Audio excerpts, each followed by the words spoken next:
This is the Power Producers Podcast, where we are refining and redefining the sales game. Rule number one is you have to believe in yourself. You're the only one who doesn't think you belong in this appointment. The prospect has already validated your existence by scheduling time with you. Get it through your head you belong here, go in there, crush it, and close the deal. A place where sales professionals can come to learn from other sales professionals and thought leaders that have mastered their craft. The difference between a good salesperson and a best-in-class salesperson is only 2 minutes. By spending an extra 2 minutes on what you might think is a mundane task in the sales game, you separate yourselves from the pack, you grow your book of business, you close more deals, and you retain your accounts. As well as their peers who are still striving for perfection to achieve their why. I have a wife and 4 kids. Failure is not an option. Real sales professionals, real stories, real results. Are you ready to feel the power? Hey everybody, welcome to the Power Producers Podcast, where we are refining and redefining the sales game. Today we are blessed and fortunate enough to have Miss Patty Lares with us from AA Lares Insurance out in California. What's going on, Patty? Oh, not much. Just enjoying the day. It's nice and sunny today. Just working along, tackling all 2021 goals. There you go. I just saw somebody posted on Facebook that they'd already broken their first 2021 goal. What? How about everybody else? Wow. I ain't as good as I once was, but I'm good for 5 days. I mean, I can make it 5 days. Like broke their resolution, like already ended dry January or something. Yeah, they're like out. They're like they were going to do a 75 hard. They did like a 3 hard, and they're already. I did like 3 hours. I'm on my second day of the 75 hard. Are you doing it? So talk a little bit about that. That's interesting to me. I'm a big fan of Whole30. We've done that. It doesn't have the exercise component and all that to it. But I got to tell you, I've done Whole30 3 or 4 times, and we're doing it right now. I'm doing the old Whole25 because we're going to Key West at the end of the month, and there's 0% chance I'm going to Key West on Whole30. Mm-hmm. But we've done that. I always feel the best I've ever felt, and it's not even hard for me to do it. You know, people are like, oh, how do you do that? How do you not eat cheese and all of this other stuff for 30 days? And, you know, to me, it's no different than anything else. As long as you plan and you prep, it's a breeze. As someone who has cookie dough flautas every Tuesday after Tijuana Flats and clearly does not diet, what is 75 hard? Yeah. No, like seriously, I have no idea what it is. Yeah, no, well, we can explain it later, but I'll tell you the reason why I'm doing it. My daughter invited me, and my biggest challenge, like you can challenge me to do anything about work or business, and I'm not afraid of taking on the challenge, not putting in all the hours that's needed and researching and doing all that. That seems to me like I'm committing not to myself, but to so many other people. So I'm able to do that. But last year I worked on myself, and that was like really like putting myself first. And one of the biggest challenges for me is that, what? You're going to do something for you? Like I break that all the time. So I have broken commitment to myself many, many times. Or tell me that you can't do something, and that's really what I want to do. Because I feel that the reason why I'm even to this point in my position is because many times I was told, you're not going to be able to make it, or, someone like yourself, that's not what you weren't set out to win. And so I feel like if you tell me that that's something I can do, I will prove you wrong. I will do it. But we're doing it for myself. But anyway, 75 hard, it is really not hard. It was almost like it took me till almost 11 o'clock at night the night before. My daughter had invited me, and I'm thinking, why can't I do this? Like, I work out all the time anyway. I sort of watch what I eat, but I do eat whatever I want. Like, I will not limit myself. It's just like portion-wise. So I'm doing it. The only thing that's hard for me right now is the water intake, because I'm constantly busy, and drinking a gallon of water just has you going to the restroom quite a bit. But other than that, I mean, the workout is. I just went to Walmart and bought myself a catheter so I can go while I'm sitting here in my desk. Well, that's maybe what I need to do. No, I mean that is tough, and I mean Kyle's young enough right now that he doesn't realize this, but when he gets to be my age, he's going to be getting up 2 and 3 times in the middle of the night to go anyhow. So drinking a gallon of water Already happens. Not. Oh, okay. Well, then maybe you'll be 5 or 6 times. It's not going to be good. Yeah, it's crazy. So listen, talk a little bit, Patty, about how you got into the insurance industry. I'm interested in everybody hearing your backstory a little bit, and then I want to move into kind of where your agency is now, what you guys are doing, and then ultimately talk about some of the stuff you're doing in your community. Well, just a little bit of a background for me. I was 16 years old, out of my house, left my parents' home, needed to survive, needed a job. And I was pretty good at typing in high school. And I thought, well, shoot, I don't know, I guess I'll get a job in an office. Got the register, Sunday paper, and started looking for office jobs. Ended up interviewing at a small insurance agency locally, and they hired me. And that was the beginning of my career. It's pretty amazing now. At 16. At 16. Yeah, pretty wild. At 16, I did have to, just kind of change the truth a little bit and got some fake IDs. And I said I was 18 years old. That's awesome that's what you did with your fake ID, because that's not what I did with mine. Yeah, it was survival. So I actually had to, went for working. And they asked me to get licensed, and I kept pushing it and just saying, this next month and the following month until I finally was able to do it at the age of 18. But I learned how to write insurance pretty quick. My first week of working there, I actually wrote my very first policy. It's awesome. Yeah. Wow. And how confident were you had done that correctly? I mean, I just can't even imagine. I mean, it's 16. If I'm the one writing it, I don't care. Here, yeah, I got you covered. Just write me the check, blah, blah, blah, blah, blah. I mean, did you feel like, what was running through your head?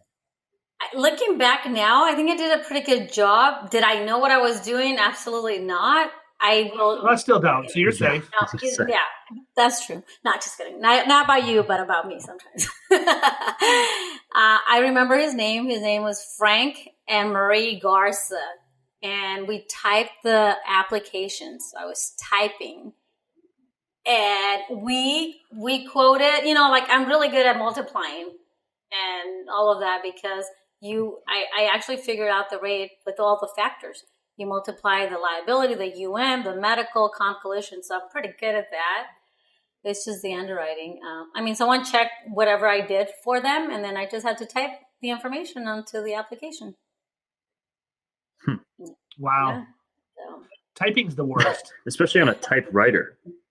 Like, I was going to say, not on a computer. I'm good with that. But, I remember physically taking typing in school. My parents had one, and I just thought it was a toy. It was like some relic of the past that I would just feed paper into and just click around and make a bunch of noise, and that was it. Yeah, it was crazy. I can't believe how far we've come with that stuff for sure. Yeah. So you're in the agency world today. How long has your agency been in existence at this point? We celebrated 20 years this year. Wow, congratulations. Thank you very much. We started completely from scratch. I had absolutely... That's like 100 years in human years. That's exactly. And sometimes it feels like 100 years in real years. I hear you. Started from scratch by myself. I did have an office with 4 desks because I knew I was going to grow really quick. I just, anticipated that. And about 8 months after we started the agency, hired my first employee. A month after that, hired the second employee. And on and on. Currently, I have 13 team members. Good for you. Mm-hmm. And what's the mix of your business? 90% personal lines, 10% commercial. And are you guys writing pretty much across the board from a personal lines, or do you have like a window that's your sweet spot? We right across the board, and I have to say at the very beginning, it was just anyone that walked in the door, we'll find it. I still have a really hard time not accepting business, but we have learned a whole lot of, how quickly, what are we looking for? I would say our sweet spot is just your, auto home really packaged that just, it's really what we do. But I think a lot of it is just where, just families, truly, that family package. No package business in Florida, not even a thing. That's crazy.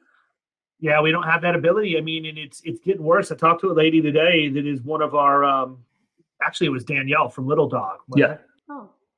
Oh, no, you know what? That's not who it was. Forget it. Brain freeze. I was talking to a current client. Mm-hmm. And somehow when we originally brought her on, this was actually an interesting move. She had called like an hour and a half after everybody had left the office. I was the only one here. I answered it. She was upset. She had a homeowner's policy. The other agent didn't put the wind mid in. And so she was being charged almost 50% more than she needed to be. She was upset, wanted to know if I could give her any advice. I said, I sure can. It's called, you need to sign an agent a record letter and then I can do it for you. And so That's smart. She ended up moving the policy over, and all we had to do is get the win, which she had the win mitt. The agent just didn't do it. I mean, so I don't feel sorry for them at all. Right. But we end up getting it fixed for her, and all is good. And I get this cryptic message from Raphael earlier today saying, hey, do you know this lady? She had bad service at an agency or whatever. I'm like, I remember her. It was a weird thing. So I picked up the phone and called her and I said, hey, I'm actually the one you talked to. It's kind of weird because I'm usually not the one you would get on the phone, but we talked. This is what I remember about our conversation. She's like, oh yeah, I remember now, blah, blah, blah, blah, blah. Long story short, I said, you need to strap on your seatbelt because it's getting ready to get real nasty in Florida. I mean, as if it isn't already, we've got all of the things that have happened with wildfires. And even though the storms haven't hit Florida per se, they've hit everywhere else, the hurricanes. Right. And, it's crazy because you would think, and I don't mean to, I'm not throwing off on the general public by any stretch. I just would have a hard time understanding, I don't understand why the average person doesn't realize that insurance companies pay claims out in all 50 states. And if they're not making money, it's a whole lot better if they spread that rate increase across all 50 states than it is if they just go to the area that's already economically devastated from catastrophe. Like that would be a horrible model. Well, people don't think that way, true. Right? So they don't realize, all these other people have had these horrible things happen to them all year. Now you're asking me to pay more money? Well, it's like I told her, and it wasn't a contentious conversation. I just told her half the companies are already out of Florida, at least half. And what's left is going to take a rate increase. And we don't even know what that looks like yet because they haven't negotiated the reinsurance treaties and put that into effect. So until we know where the reinsurance layer is going to go, we don't know how bad it's going to be. All I can tell you is the renewal you have with Heritage is about $220 more than it was last year. So for less than $20 a month, if you're getting a renewal, I would go ahead and be perfectly happy with that. Now, we're going to do everything we need to do to market it and go out and make sure that we're validating pricing. But I just wanted to have this conversation with you so that you knew what to expect and that we weren't just asleep at the wheel, because I think that a lot of people who do what I do don't ever take the time to explain it. They don't just tell you, hey, here's what the rate is. If you have a little sticker shock, I can understand. Honestly, I get it sometimes too. But let me talk to you about the things that have happened in the last 12 to 18 months and why this is happening. What I have found over the course of my sales career, it doesn't matter what it is that I'm selling. If you can take the time to give somebody the why behind whatever the adverse information is, they're going to buy from you. Yeah. And the reason why is your peer group is not doing that. Yeah, I think preempting that situation is huge. I mean, we talk about it a ton, and we talk about it on Shop Talk about communication being the key in order to picking up business and retaining business. And I think especially in the personal lines, things can just kind of get lost in the shuffle because there's so many more clients than we would have, like, middle market commercial clients. Well, it's a different servicing too, because it's like I said to her, I said, I feel bad that it's been almost a year since you and I had that initial conversation, I said, but would you have felt a little bit weird if I showed up at your door 6 months into your policy just to knock on it and see how you're doing? Because that's how I would do it with my commercial account. Right. You'd freak out if I showed up at your house or if I pick up the phone and call. I mean, we send out monthly emails and we do all of those touch points. And I think that, you know, it's just such a different way to communicate and service an account from what I'm used to. I actually, some days when I like personal lines, I actually enjoy the challenge of it because it's actually, you know, for me, I like to win. Right. I don't care what it is. You know, if you say, oh, I bet you can't get across that parking lot in 5 seconds, then I'm going to either get across it in 5 seconds or I'm going to eat pavement trying, right? I'm just extremely competitive. And when you get into the personal line stuff, what I found is I have to completely recreate myself in order to sell it because I cannot go in and sell personal lines like I do a $300,000 commercial account. You just can't do it. Different value, different mentality for the client. right? Complete different mentality, right? Like what you were saying about people thinking like this events are happening in the US, like it's going to affect all of us. Well, you being in a different state for us, even people within California that know of all the fires, that know of someone going through the fire, they're still like, well, I don't care. That's not my problem. You know, why are you raising my rate? No, it's not easy. Like I tell my team all the time, I constantly, look, I get it. You guys are every single day, these rate increases from companies every 6 months. I mean, quite honestly, this COVID thing, the best thing that has come out of it so far is that we have not seen a rate increase in the last, 9-10 months. And we'll probably won't see one maybe for the next 4 or 5 months, at least with the carriers that we have. We know there's one coming up May, June, but, hopefully halfway through the year, and we have annual policies, a lot of written annual policies. Had this genius idea at one point to switch 70% of my book to an annual policy. And I'm being a bit sarcastic. I don't know how genius that is, but anyway, at this point, it is what it is. So we're going to be okay not having to talk about a rate increase on auto. But even with that, the continuous rate increase on home. For us, it's been like a couple of years. Right. Constantly. So I'm interested how you ended up, where you're at now. You were with that agency when you started 16, I think you said 13 years, and then you decided to, go start your own show. How did that happen? What was there a trigger event or anything, or I'm interested in your journey. I mean, I'm sitting here thinking, my God, she had to start when she was 16 to be able to be in the industry. That's what I'm saying. That's right. I mean, you would think you were an 80-year-old woman based on your experience, and you're younger than I am. Oh, gosh, thanks. I won't tell you my age. No, just kidding. I won't tell you. And I wouldn't ask. No, it's all good. I feel, how did I get into, what was my journey? I feel that ever since I can remember, I wanted to own a business.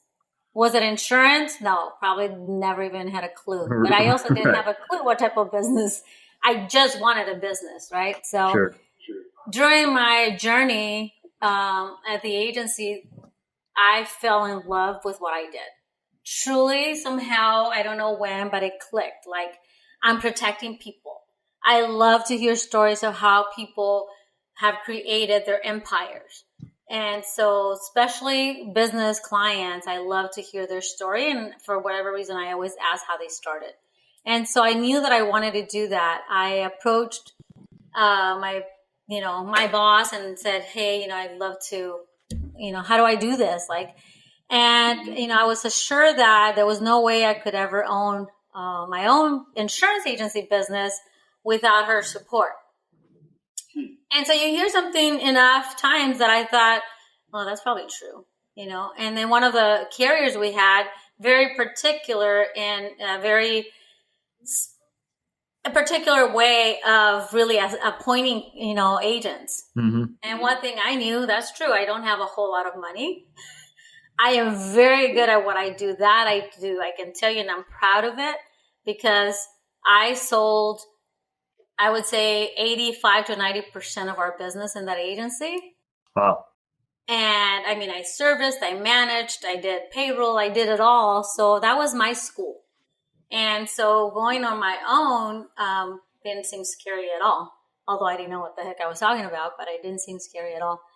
And I actually met an Allstate agent because remember the 16-year-old going into work needed a car, but I couldn't tell them how old I was. So I ended up insuring myself with an Allstate agent until I was old enough to be able to move my policy. And we became really good friends. He insured me with life insurance, and throughout life, we just kind of stayed in touch. So out of nowhere, he called me one day and said, "Hey, Patty, I sold my book of business with Allstate, and I'm approaching Mercury at this time. And would you like to be my partner?" And I was like, what? Absolutely. Like those, honestly, like probably like the sky opened up and I could hear all these little angels singing. That's how I envisioned that. And I said, oh my gosh, absolutely. Anyway, long story short, continued on. And right before we were ready to sign the contract with Mercury, before we entered the restaurant, I said, George, you're going to hate me for this, but I want to know if I can do this on my own. He's like, what? And I said, yes, I really want to do this on my own. And he said, you know what, Patty? Well, let's ask. And he is such a beautiful human. We walked in there and we asked. And lo and behold, I was blessed enough where my marketing rep has known me for the past 13 years. And he went to battle for me. And I got the contract. Nice. That's huge. And I mean, Mercury's a big carrier in California. They have a presence here in Tampa too. They're just not appointing anybody. They will, David, if I move over there, and then we can do business. Yeah, but, I'd get you to the front door, and you'd want to do it by yourself. You already told me that. So, well, I've learned since. Just kidding. There you go. Well, listen, you've done some very intentional things, I know, over the years to grow your business. And one of the reasons why we wanted to have you come on and talk on the show was to talk a little bit about some of the community involvement initiatives that you've had. And, it can be a little bit weird talking about that stuff, but I want to tell you, I want you to talk about it. I don't want you to feel shameful about talking because you're not bragging. You're simply answering my question. But I think it's important because we're in an industry where we have a lot of flexibility. We have a lot of financial strength if we run our businesses right. And because of that, it allows us the opportunity to go out and do a lot of good in the areas that we serve. So I think that it's a good challenge to other agency principals to hear what people are doing in the community in their agencies. And maybe it will help them think of some things that will help them as they're crafting their strategy for community involvement in the upcoming years. So why don't you talk a little bit about that? Well, thank you. This is very dear to my heart because how did this all come about? I don't know, but the bottom line is I feel that all of us were created for greatness, and some of us just have had better opportunities than others. And so I just started thinking, how do I give back? Like I feel honestly extremely blessed. And somehow every team member that I have comes from like a really struggling life. And so, hey, no surprise, but doing amazing things here within our office. So my biggest thing is giving back. It's, give what you have, because I feel like all of our gifts and talents were given to us for a reason. And I don't want to go back with all of them. I just want to be able to share whatever. And so it started with not knowing what the heck I wanted to do, but knowing that I wanted to give something. And so truly choosing we were choosing any type of a company, any nonprofit organization that was doing something out in the community, whether it was a walk or, support, any type of support like that. But I wanted my team to come out and serve, and serving not just in donating, but serving with their own hands. Because my message was, many times we think that we have to have money to give back. And you know what? The bottom line is people sometimes just need a smile. Just smile. Like just go and freaking clean or pack or do something like that. So that's how it all started. Today, I can tell you, for me, education has been big. I as you can imagine, at 16, dropping out of 10th grade in high school, not having a whole lot of education, but I somehow had figured to come back and continue to educate myself a little bit more. And so I got my GED and went back to junior college and did a few classes. I'm like, I don't need all that. I just need to learn about insurance. And so I just continue to do that. So this is the whole thing that we're doing now after a lot of different trials. For me, I lost a brother to that was mentally ill, and he was gone. We didn't know where he was for 18 years. And so he was homeless. Homeless. And then one day I just said, during Thanksgiving, like, we have so much to eat. What about giving back to the homeless? And so I started this event, and we put together this hygiene kits. And that has a lot of their items that they may need, but also we put a lot of dry snacks and packed snacks that they could continue to eat throughout the day. And then I invited my team, and the team invited their family. And then we literally would go out into the streets and deliver these packages. Wow. And every year it looked a little bit different. So this year we're starting with encouraging kids to read and start them young, because ultimately it's our community that we live in and that we come back to. And so I'm doing what we are doing as a team. We're doing Read for Bikes, and you know some other agents that are well known that started this. I really like that. And then we're going to go into what we created, which was the Alley Scholarship. And the Alley Scholarship, we give it to the high schools that are locally, one in Anaheim and then Orange. So we open it up to the high schools within those cities. And then they submit their little, application and why higher education. And I don't care whether they're going to university or they're going to a trade school. To me, as a support that you get to continue to pursue your dream. If you want to be a mechanic, be a mechanic. Go get, learn. So we give away 2 Alley scholarships. And then we move on to Pinktober, which is a breast cancer or cancer awareness. And we really want to just inspire not just us giving back, but clients and just like my team, knowing that it's in the giving that you receive, and we don't do it for that reason, but truly you receive just fulfillment of life. I was going to say, as far as the scholarship goes, is it something that they qualify for? Is it just completely random? How does it work? So the scholarship, they do have to show that they are enrolled into a higher education, whether it's, a local college, a trade school, university. And we do ask to have a minimum of a 3.0 GPA. Mm-hmm. Okay. We want to support those kids that are working hard to pursue they're putting in the time. Mm-hmm. I'm going to be honest, I don't want to just hand over a scholarship. I want to, give it to a deserving student that is working hard. Sure. They submit the application. So truly we cover the names and all of that, and I give them to the team to read. And then they we narrow it down. And then when we have like 3, then we vote on it based on that. And that's really our process. That's cool. So they kind of send in almost like a resume or their transcripts. Yeah. Okay. They do have to submit that. And we are in contact with the high schools. So then we let them know, okay, these are the students that we are looking at, and they confirm that yes, the student did apply or they're enrolled. Mm-hmm. They send us the transcripts, and then they invite us to the night where all the students receive all of the awards. And we bring this huge check and flowers and balloons and another check in an envelope, and we hand it over to them. Very cool. Yeah. So I didn't mean to interrupt you. I just had that question. No. Thank you for asking. That's really what we do. It's not that difficult.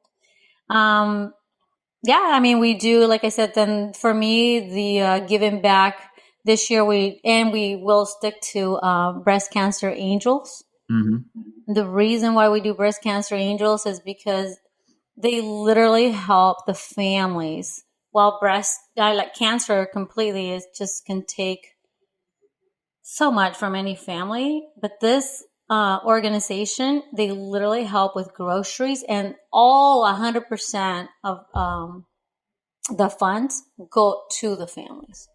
Nice. Everyone's a volunteer, and so they get a couple months of, groceries, rent, utilities paid. $1,000 can cover, quite a bit for someone. You know what? $1,000 can cover a lot for anybody if you know how to use it the right way. And I mean, that's the whole thing. I think sometimes we don't realize that, even giving a little amount, and I'm not, okay, number one, I always have to be so careful about what I say. I know, it's okay. But I mean, so I guess my question to you would be, if you were talking to an agency owner that really doesn't do anything at all in their community right now, or does a limited amount, how do they get started? Like, what was that process like for you? I mean, I know you walked through it, but I mean, knowing what you know now and the number of years you've been in this industry, what advice would you give to an agency that wants to really give back to the community they're in? Where do they start? Who do they need to talk to? What kind of an investment does it need to look like from a money standpoint or a time standpoint? Any information you want to share, I think people would want to hear. Well, I would say the first thing is to remove yourself from the equation. It has nothing to do with you, but everything to do with the community. So and you're absolutely right. I've talked to so many people thinking, gosh, I don't have enough. Like, you're right. $1,000. What is $1,000 going to do? I'm going to tell you, $1,000 can impact like 50 lives. If we're going to put, a price on the different items that you can buy. But I would say really don't think of how you're going to feel, what others are going to say, the judgment, all of it. Remove it, but rather focus on the impact that the other person will have.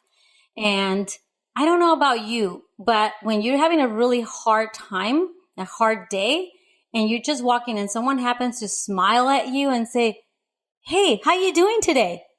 How quickly, right? We change, like we shift from being like upset to like, okay, I got to say hi to this person and, oh, good, and you smile. Contagious, exactly. So that's literally what I would say to any other agent. What do you want? How have you been impacted? Think of that moment that made a difference in your life. And that's it. Go with that. Don't think of the outcome. Don't plan it. Don't think that, well, if I knew that I'm going to impact a association or a person or a place this way, that's when I'll do it. But if I'm not 100% sure, then I won't. Because you never know the impact that you will cause. This year in November, I happened to share my story, my brother's story, with someone else. And they said, oh my gosh, Patty, well, we've been looking to do this. Long story short, I did a quick video. And if you have me on Facebook, I did a quick video. We raised within 12 hours, $5,300 from strangers. I said, it'll take me $20 to give someone a brand new blanket and a hygiene kit.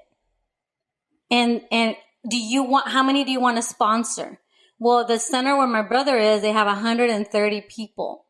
There's 2 centers, but they run it. The same people run it.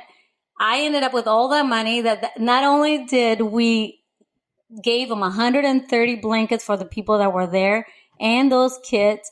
We then provided dinner for them. I bought like sacks of 50-pound sacks of beans and rice that will last them for a few months, cereals. I left them with extra packages of shampoo, conditioners, soaps. I mean, we went through all of it. You have no idea. Like, the lady was in tears. She could not believe that we were able to put all this together. I had people that I've never known that said, Patty, thank you so much, because 6 months ago I was homeless and I want to give $20 for someone to have a blanket. Wow. That's awesome. So when you think of, oh, I got to, only donate X amount, like $20 made a big difference in someone's life. It's crazy when you break it down that much. And I mean, I think that sometimes we sarcastically, tongue in cheek, reference that for, pennies a day or whatever it is. We all know the commercials that we see on TV, whether it be for rescuing pets or sending money to Africa to feed kids or whatever else. Those aren't Saturday Night Live commercials. Like, that's not meant to be comedy and something that you should make fun of. Those are legitimate circumstances. My only issue is we got that stuff happening in our own communities. And I don't mean that we shouldn't help people in foreign countries. Please do not even think about emailing me about that. But what I'm telling you is we have issues in our own hometowns. We have issues in our own country. I can drive literally 5 minutes from my office right now and see people who need help. I think part of it, and we have become so jaded and so cynical as a society. I think social media is partially to blame for that, right? We don't have, for sure. I mean, I look back at when I was a kid, right? We'd get up every day and go outside and play. Right. And we played until it was time to come home for lunch. And then we were kicked back out to play all afternoon, and we'd come home in time for the afternoon rain, which just happened to be dinner. And we'd go back out and play till the streetlights came on.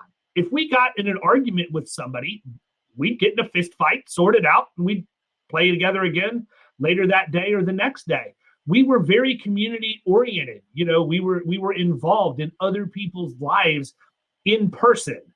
Now you can fulfill that emotional need by going online and interacting with people. Patty, I've never met you before in my life, but I guarantee you that I got 2 dogs last week. I heard, I saw it, and I'm so excited because I'm getting one. Yeah, but I mean, that's the whole thing. You wouldn't have known that in 1985. Yeah. Right. And we look at how awesome all of these tools are that we have, yet I really think it's done as much damage as it's done good because we don't use them appropriately. So, I think it's always great when you see people who are able to get money from strangers to fund initiatives. There's so many good things that can come from it. But, I just think people need to get their heads out of the sand and start looking around. Well, think of that, and think of also what it does for our own team. And for me, I mean, I can't say that was the reason, but at the same time it is, because now my team has something to talk about. We have a referral rewards program, and it's a constant conversation with our team. This is the impact you're going to have in this people, during this quarter or during this month. Everything, all the referrals that come in, and we gather that, that money, we're going to give it back to someone. So what I tell my team is, if you don't have the financial means or the time, come on, you're already speaking to clients. If you already did a great job, what do you say? Like, hey, David, is there anything more I can do for you? And you say, no, oh, Patty, you did an excellent job. Thank you. And then I can say, well, let me tell you a little bit about our referral rewards program. And during this month, for every referral that you send over to us, we are going to donate X amount. And that's it. Everyone is willing to help. So, and here's what's crazy. We do something similar, and I'm going to be the first person to publicly admit I need to get my rear end back in gear and get behind this. But we actually have a program that we call Partner Points, and one of the things that we do in there is, so obviously with rebating and everything else, you have to be careful what you do. So our Partner Points program, you don't even have to be a client. I don't care if you're a client or not. If you want to participate in that, I'll reward you just the same. And so the idea behind it is you go out, you wear our swag, and you post on social and you tag us. Or when you see our community-oriented posts, like we have Flip Flop Friday for the summers and Chucks for a Cause in the colder months, like the 2 months that it's cold here, where we wear Chuck Taylors instead of our gold and blue flip-flops. And I identify a charitable cause that we're going to donate to, and we make some sort of a monetary donation with the idea that we will give our client base points if they post and tag us and create awareness around that. And when they hit certain point volumes, we can send them gift cards to Chick-fil-A, Starbucks, any restaurant they want, whatever else. And, I don't need you to be my client to do that. All I'm trying to do is get my brand out there. And for the charitable causes, all I'm trying to do is make their cause have better awareness. It's not about my brand at that point. Like you said, I'm removing myself from it. So partner points is wear our swag and help promote my brand from a marketing standpoint. But then also there's components of it to help highlight some of the charitable causes. One of the things that I'm taking from talking to all the agencies that are doing something, I actually own the assets for 10minutemissions.com. And I'm getting ready to take this thing to a completely different level now. So I've never built the website. I've never done anything with the Instagram, the Twitter, the Facebook, or any of that. But my philosophy and where I wanted to go with this, and I'm at the point now where I'm going to pull the trigger and do it, is we don't need more than 10 minutes to make an impact on anybody's life. How hard would it be for me to go to Costco with my family and for $2.98, I can pick up 40 bottles of water? Okay, $2.98, less than $3. And then I can put that in the back of my car. I can drive to a construction site and toss out cold bottles of water. I can go to where the homeless people are in Tampa and give them cold water, snacks, whatever else. But the idea behind it was I wanted to look at creating some sort of a movement that we could then push to a national scale where people are submitting. Go out with your cell phone, do something nice for somebody, anybody. I don't care who it is. Get video clips of you doing that. Send it to me. Let me push that out on social. Let me publish that on my website and create this whole community around people doing things that are 10 minutes or less in their community that makes a positive impact on somebody else for absolutely no reason. You don't have to have any reason to do it. I'm just going to get behind it and I'm going to repurpose your idea. I love it. I think we can take that and you can challenge your team to do it. I mean, look, it could be something as simple as I'm at McDonald's or Starbucks or wherever. I get my order. I automatically pay for the order behind me. I pull forward and videotape the expression on that person's face when, the cashier lets them know their order's already been paid for. I mean, any number of things, but I mean, there's so many people are hungry. People need clothes. People need water. I mean, we can meet these needs. We just don't make it a priority to do it. And I'm the first one in line to say I'm guilty of that. And that changes today. Well, I'm gonna take it and run with it. And if you know anything at all about me, you know that when I say I'm going to take this thing from 90 to nothing, I'm going to take it from 90 to nothing. Make zero money off of it. This isn't about money. This is about awareness. This is about reach. This is about making an impact and a difference. I have plenty of ways that I can get an income from the different things that I do. This is a way for me to give back and me to challenge other people to give back. And who knows where we can take it from there. Well, thank you and congratulations. And I believe you. And that's ultimately all I'm trying to say. Like, I'm not ashamed. I'm not embarrassed because I do know a lot of people within our own industry that really make a huge impact in the amounts of money. And funny thing is, when I've walked into like the, breast cancer and any of those organizations with my big check, and it's like, $1,000 or $1,200 or $869, whatever we raised. And at a moment, I feel like apologizing that I'm bringing only this small amount. But I quickly learned that small amount adds up. And if we are all doing it, it adds up. And like you said, bringing it back to our own communities who are giving us the opportunity to insure them too. Like we are insuring their homes and their auto and their businesses. And so why not bring it back to within our own communities? And for me, the team, it has really created a different environment. And even now when we do interview, that is one of the things I always tell my candidates, go to our website, see all the things that we do. We are involved within our community. And if that's something that you don't care to do or that you're not very much into, this may not be the place. Right. Because we will do it. And I don't want anyone to feel forced. And I don't want anyone to feel like, oh, shoot, I got to do something, because everyone's doing it. I tell my team all the time, you can participate if you want to. You don't have to. And at the end of the day, they all join. But other than that, it's been very, very rewarding and it's exciting. And I have to say, for many times I've asked myself, is this like making us money? I don't. Mm-hmm. But is it about making money? It really isn't. No, not really. No, because that's what you said, David. Like we can make our income in so many other ways. And really, we are so blessed to be in this industry. I agree. Well, listen, we are coming up on time. I appreciate the fact that you spent some time with us today. I am very much looking forward to seeing how many people go out and take action based off of this series. You're actually the last of the community service agencies that we talked to. And so people, go out and do something good. Let me find out about it, and we'll have you on the show so you can talk about it. But I want to hear from people who are doing stuff in their communities as a result of hearing the people like Chris Paradiso and Patty and Bob Klinger and all of these other people. I could go on for hours naming them literally, but talk about what they've challenged and inspired you to do, and then what you did about it. Because the fact is, we could have Mother Teresa on this podcast, but if you're not going to listen to what she says and then go out and act on it, it's a waste of time for you to listen to it and for her to come on. So take some action, go out, make a difference in your communities. Patty, I know people are going to want to reach out to you. Tell them how they can find you, and we're going to wrap up.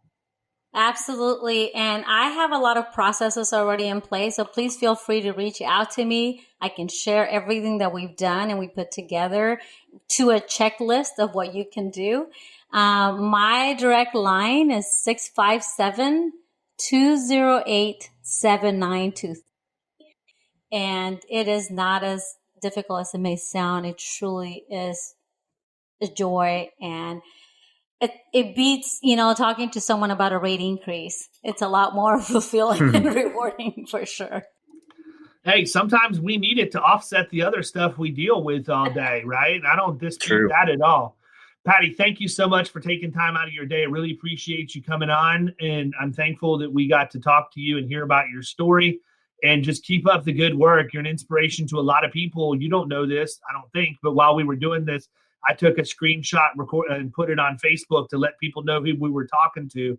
And the list of agents that are coming on talking about what an awesome person you are is growing by the second. So you have a huge fan base. It's probably going to grow a little bit after they hear you talk today. And we are just honored and humbled to have you here and really appreciate you spending time with us. Thank you so much.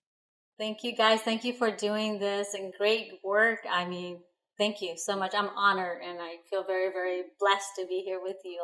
Have a happy 2021. And if there's anything we can do for you, please feel free to reach out. Of course. Thank you Take so care. much. Yes, Thanks, ma'am. Patty. Bye-bye. See you.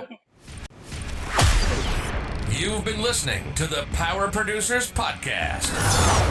You can follow Killing Commercial Insurance on Facebook and YouTube. And if you want to take your game to the next level, check out our book, The Extra 2 Minutes, and our website, killingcommercial.com.